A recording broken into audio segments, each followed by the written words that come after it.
కేంద్రంలో ఉన్నటువంటి నరేంద్ర మోడీ గారి ప్రభుత్వము ప్రధానమంత్రి ఆవాస్ యోజన పథకం కింద తెలంగాణకు 2015లోనే 2.5 లక్షల ఇండ్లు కేటాయించి 4,466 కోట్ల రూపాయల నిధులు ఇస్తే 9 ఏళ్లలో తెలంగాణ రాష్ట్రంలో ఉన్నటువంటి కేసీఆర్ గారి ఆధ్వర్యంలో ఉన్న బీఆర్ఎస్ ప్రభుత్వం ముక్కుకుంటా మూలుక్కుంటా కట్టిన ఇండ్లు ఎన్నయ్యా అంటే 30,000 ఇండ్లు. హడ్కో ద్వారా 12,459 కోట్ల రూపాయల రుణం కూడా తీసుకొని వాటి ఖర్చు పెట్టిన పైసలు ఎన్నయ్యా అంటే 600 కోట్లు.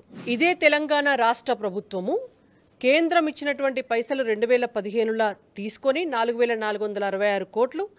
ఆ తర్వాత లబ్ధిదారుల లిస్ట్ ఇవ్వండి, మేము ఇంకో సంవత్సరం మళ్ళా ఇండ్లు కేటాయిస్తాము అని చెప్తే లబ్ధిదారుల లిస్ట్ ఇయ్యకపోవడంతో ఆ ఇండ్లు అట్లనే ఆగిపోయినాయి. కేంద్రం మంజూరు చేసినటువంటి 2.5 లక్షల ఇండ్లలో ఒక్క జిహెచ్ఎంసీకే 1,43,000 ఇండ్లు. మరి అలా జిహెచ్ఎంసీలో ఇంతకంటే ఎక్కువ ఇండ్లు కేసీఆర్ కట్టిండా, లేకపోతే ఈ కట్టినటువంటి ఇండ్లలో కేంద్ర ప్రభుత్వం పైసలు కాకుండా ఎక్స్ట్రా ₹1 అన్న పెట్టిండా చూపించాలా. వాటితో పాటు సికింద్రాబాద్ కంటోన్మెంట్ కి 9,094 ఇండ్లను కేంద్రం కేటాయించింది.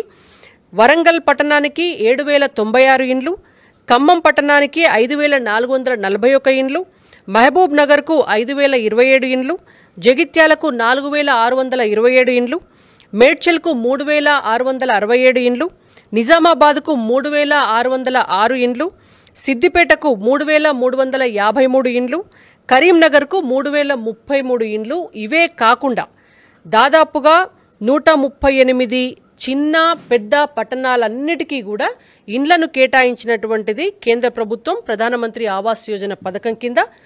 వీటన్నిటికీ కలిపే 4,464 కోట్ల రూపాయలు ఫస్ట్ విడతనే నిధులు ఇవ్వటం జరిగింది.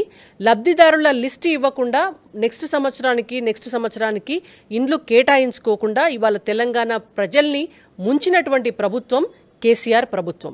మీ పట్టణాలకు గాని మీ గ్రామాలకు గాని బీఆర్ఎస్ పార్టీ నాయకులు వచ్చినప్పుడు ఈ లెక్క చెప్పి మా ఇండ్లు ఎక్కడ పోయినాయి, కేంద్ర ప్రభుత్వం ఇచ్చినటువంటి డబ్బులు ఎక్కడ పోయినాయి అని చెప్పి అడగాల్సినటువంటి బాధ్యత ప్రజలుగా మీది.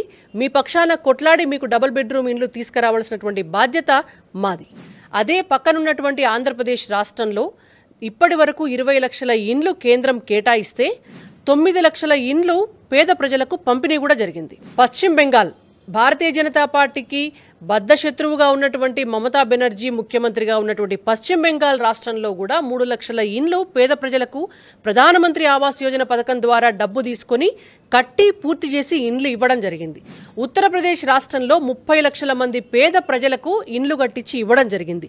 ఇట్లా చెప్పుకుంటా పోతే భారతదేశంలో ఉన్నటువంటి ప్రతి రాష్ట్రంలో కూడా PMAY పథకం కింద ఇండ్లను కేటాయించి పూర్తి చేసి పేద ప్రజలకు అందించిండ్రు. ఒక్క ఇవ్వని రాష్ట్రం ఏదైనా ఉన్నది అనంటే అది ఒక తెలంగాణ రాష్ట్ర ప్రభుత్వమే. 4,466 కోట్ల రూపాయలు తీసుకొని ఇప్పటిదాకా కట్టినటువంటివి 30,000 ఇండ్లు, ఖర్చు పెట్టినటువంటివి 600 కోట్ల రూపాయలు.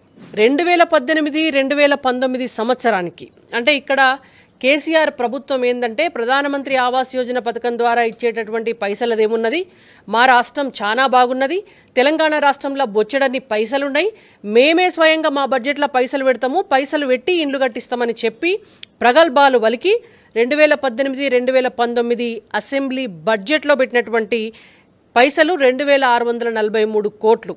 తెలంగాణ బడ్జెట్లో వట్టి పేపర్ మీద రాసిన లెక్క. 2020-2021 ఆర్థిక సంవత్సరానికి 10,591 కోట్లు, 2022-2023 ఆర్థిక సంవత్సరానికి 12,000 కోట్లు, 2023-2024 ఆర్థిక సంవత్సరానికి 30,000 కోట్లు. అంటే వీళ్ళు ఇప్పటిదాకా బడ్జెట్లో పెట్టినటువంటి లెక్క 30, 40, 52, 54,000 పైచిలుకు దాదాపుగా 55,000 కోట్ల రూపాయలు పేపర్ మీద రాసిర్రు గంతే. బడ్జెట్ కాయిదాలల్లా మొత్తం ఖర్చు పెట్టినాయి 600 కోట్లే. 600 కోట్లు కూడా కేంద్రం ఇచ్చినటువంటి పైసలే. అందులో కూడా మిగిల్చుకున్నారు, ఎక్కడ పెట్టిరో తెలియదు. ముఖ్యమంత్రికి మనసుంది కాబట్టికే ఆయన కుటుంబము, ఆయన మనవడు, ఆయన మనవడు ఆడుకునేటువంటి గుర్రము, కుక్క, నక్క, మంది, మార్బలం మొత్తం ఉండేటందుకు 100 రూముల ప్రగతి భవన్ 8 నెలల్లో కట్టుకున్నాడు, శాతనైంది. కానీ పేద ప్రజలకు డబుల్ బెడ్రూమ్ ఇండ్లు కట్టడానికి మాత్రం శాతగాలే. 100 ఏళ్లైనా చెక్కు చెదరకుండా ఉండేటటువంటి సెక్రటేరియట్ ని ఒక్కనాడు పోకున్నా కూడా కూలగొట్టి కొత్తది కట్టుకొని నేను ఒక రాజసౌధం కట్టినా చూడుండ్రి అని చెప్పి పక్క రాష్ట్రాలను పిలిపించుకొని చూయించుకుందానికి సెక్రటేరియట్ కట్టడానికి శాతనైంది. కానీ పేద ప్రజలకు డబుల్ బెడ్రూమ్ ఇండ్లు కట్టడానికి మాత్రం చేతగాలే. ఇదే ముఖ్యమంత్రి చాలా సందర్భాల్లో చెప్తాడు, అప్పుడెప్పుడో కట్టినటువంటి ఇందిరమ్మ ఇండ్లు కుక్కి గుడిచెల లెక్క ఉండే, అల్లుడో తేడవంటాడు, అత్త ముఖం చూసుకుంటే అల్లుడేడుంటాడు, అల్లుడి ముఖం చూసుకుని అత్త షీరెట్లా కట్టుకుంటది, గొర్రేడుంటది, బర్రేడుంటది, కుక్కేడుంటది, కోడేడుంటది అని. మరి అలా ఈయనిచ్చేటటువంటి 3 లక్షల రూపాయలతోటి ఆ కుక్కి గుడిచెలు కాకపోతే ప్రగతి భవన్ లాంటి బంగళాలు పేద ప్రజలు కట్టుకోగలుగుతారా? ఒకసారి ప్రజలందరూ కూడా ఆలోచించాలా. డబుల్ బెడ్రూమ్ ఇండ్లు ఇస్తారన్న ముఖ్యమంత్రి మాట తప్పే. కేంద్రం ఇస్తుంటే పైసలు తీసుకొని కేంద్ర పథకం కింద ఇండ్లు కట్టనీయకపాయే. ఆ తర్వాత 5 లక్షలు ఇస్తారని చెప్పి ప్రజల చేత ఓట్లు వేయించుకునే.